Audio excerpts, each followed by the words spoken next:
Hello guys, and welcome back to the channel. Today we are going to learn how to model a basic hair comb. This is the result you're going to get at the end of the day. I'm using Blender version 4.1. Let's jump in. And with this new scene open up in Blender, this is version 4.1. We're going to press everything, press A and delete, and go to our front photographic view. And we're going to go shift A, plane, a mesh, and add a plane. We're going to be using this plane. Now in your front photographic view, we're going to go tap into edit mode, and we're going to go RX90, press enter, and that should flip it like that. So rotate it 90 degrees on the x-axis. We're gonna go ahead and use this plane to model the hair comb. So how we're gonna do this is in front photographic view, we're gonna go ahead and select these two top verts, and we're gonna go ahead and scale it in like that, right? We're gonna move it up a bit like that, and we're gonna add a loop here in the center too, actually. And these loops are gonna help us extrude out the spiky parts. And here we're gonna go ahead and add some loops too, horizontal loops. And this middle one, we're gonna go ahead and delete it. You can insert that middle faces before deleting them, but this is what I'm gonna go with. Actually, this is just a little detail on the reference that I have.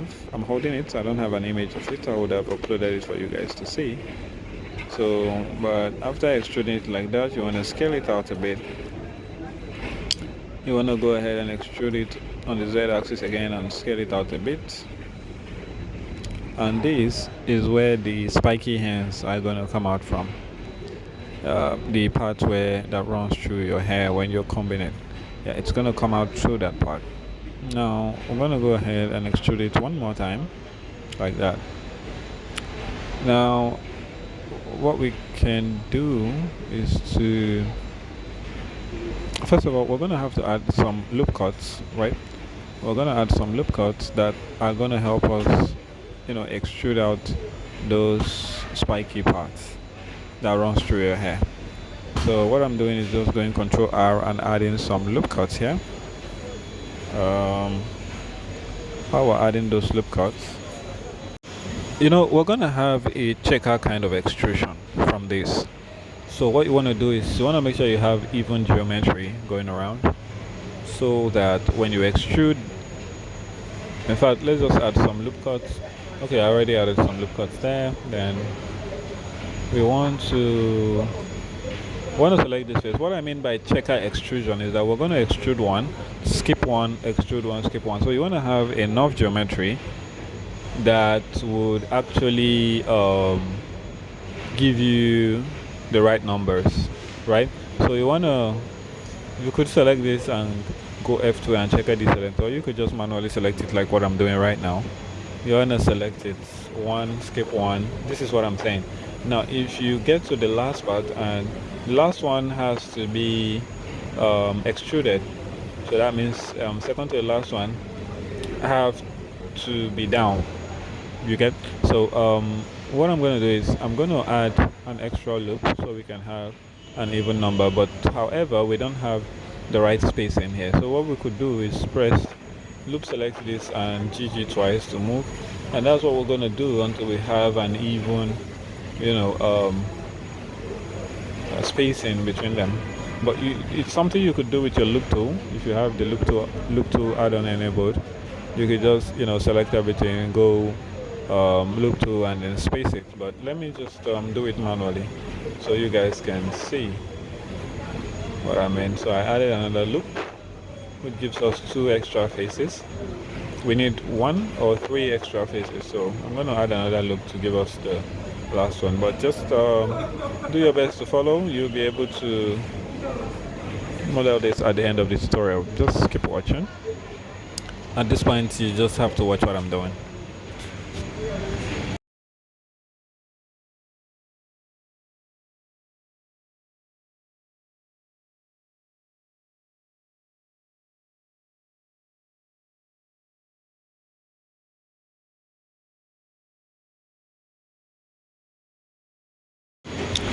Okay, so now we have the right amount of selection, so we just extruded it and it's already looking like a basic comb.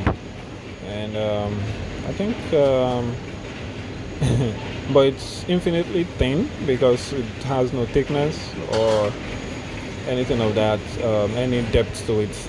But you can add all this, extra geometry. So when you give it a subdivision surface modifier, it doesn't look like a potato.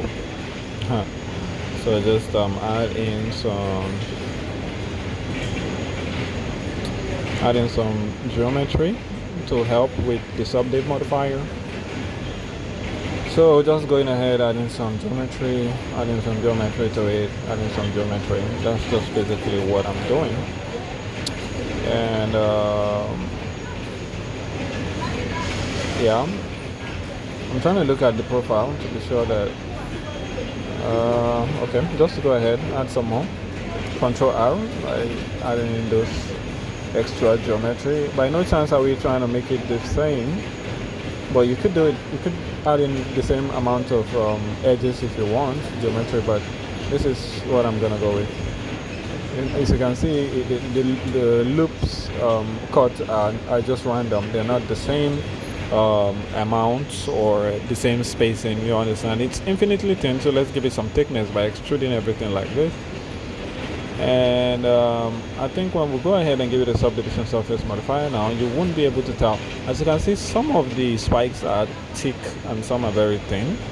But let's just add the subdivision surface modifier, right click and then go shade smooth, and you can add detail. As a matter of fact, the reference I have with me, yeah, it's not the same. It's not the same thickness. Some are thicker than some are, thinner. But the whole point is to teach you guys how to model this, and I think let's set origin to geometry so we can rotate it like that. Yeah, so this has been the tutorial, guys. If you enjoy my contents, please do subscribe, like my content. It'll help me with YouTube algorithm. Check out some of my other contents on YouTube and of course Instagram.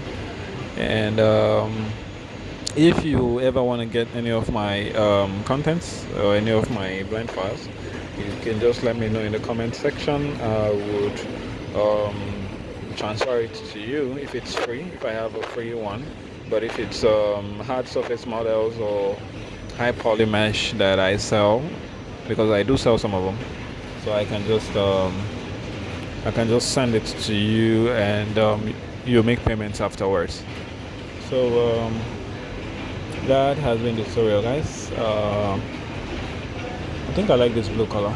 Yeah, I like this blue color. The one I have with me is actually blue color, so I think I like it. So you can just go ahead and add your textures like that, your materials like that, and then render it out. So that is it for today. I'll see you guys next time for another tutorial.